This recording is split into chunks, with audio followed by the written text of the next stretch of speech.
တခါတော့ကရွာတရွာမှာဖုန်ကြီးတစ်ပါးဟာကျောင်းထိုင်ဖုန်ကြီးမရှိလို့ကျောင်းသွားထိုင်တယ်ဖုန်ကြီးကပညာတတ်ဆိုတော့ရွာသားတွေကလည်းသဘောကျတကောရွာသားတွေဟာဖုန်ကြီးကိုကြည်ညိုလို့စွန်းအာဟာရတွေလူကြပါတယ်ဒါပေမဲ့ရွာသားတွေဟာဖုန်ကြီးကျောင်းကိုဘေးဥပြုတ်ဟင်းတစ်မျိုးပဲပို့ကြတယ်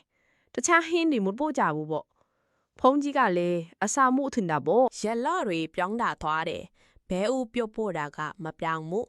ဖုန်ကြီးကလည်းအဲ့ဒီရွာကိုဆက်ရောက်တဲ့နေ့ကတည်းကစိုးလူလဲရတော်ရချုပ်ခန်းနာရေးလဲရတော်ရချုပ်ခန်းရှင်းပြူနာတလဲရတော်ရချုပ်ခန်းဒီတရားတပုတ်ပဲဟောတဲ့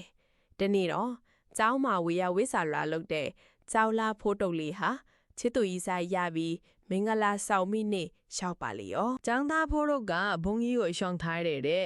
ဖုံမမနှက်ဖြန်ကြရင်တပည့်တော်မင်္ဂလာဦးဆွမ်းလူချင်လို့ပါဖေဟာမင်္ဂလာဦးတရားလေးဟောပေးပါလားဖေဟာအော်တလက်ဆဲတဲ့ဖေဟာရှောက်เสียရှိလို့ဖုံဖုံအေးပြောဖုံဖုံကရွာကိုရောက်ကြတဲ့ကဘာလှူရတော်ရချုပ်ခန်းဒီတရားတပုတ်ပဲဟောနေတာမနှက်ဖြန်တပည့်တော်မင်္ဂလာဆွမ်းလူရင်တရားလေးပြောင်းဟောပေးပါလားဖေဟာ ဖုန်းကြီးကလည်းအဲ့ကြမှထပြောတယ်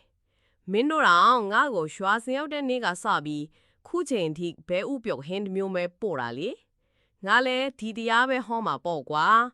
တရားပြောင်းဟောစေခြင်းဘဲဥပြုတ်မကတ်နဲ့ကွာလို့ဖုန်းကြီးကပြောလိုက်ရော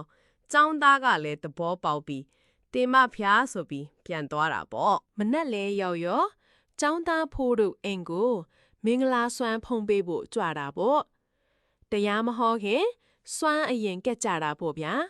ဖုံးကြီးကစွမ်းဝိုင်းကိုကြည့်ပြီးဘဲဥပြုတ်မပါဘူးဆိုပြီးပျော်ပြီးအပါတရဖုံးပေးဖို့ပြင်ပါလီရောဒီလိုနဲ့စွမ်းပကနဲ့ဟင်းလေးကော်ထဲလိုက်ပြီးစကြည့်လိုက်တဲ့စားရင်နဲ့ဖုံးကြီးကဖိုးတို့မျက်နာကိုမျက်ဖြူလန်မျက်မှောင်ချုံကတဲချကြည့်ပြီးတွေ့မယ်ငါကိုဂျင်းထက်တဲ့ကောင်ဆိုပြီးစိတ်ထဲကနေဒေါတော့ထွက်ပါလေတော့ဒါနဲ့စွမ်းဖုံးပြီးတရားစာဟောပါလေတော့ ကဲဒီနေ့တကားလေးမောင်ခိုးတို့ရဲ့မင်္ဂလာစွမ်းအလူလေးမှာဖုံဖုံဟောမိတရားကတော့ယာဟုလာအမေချုပ်ခန်းထစ်ပါတယ်အဲ့ရှိမှာចောင်းသားဖိုးတို့ကဖုံဖုံ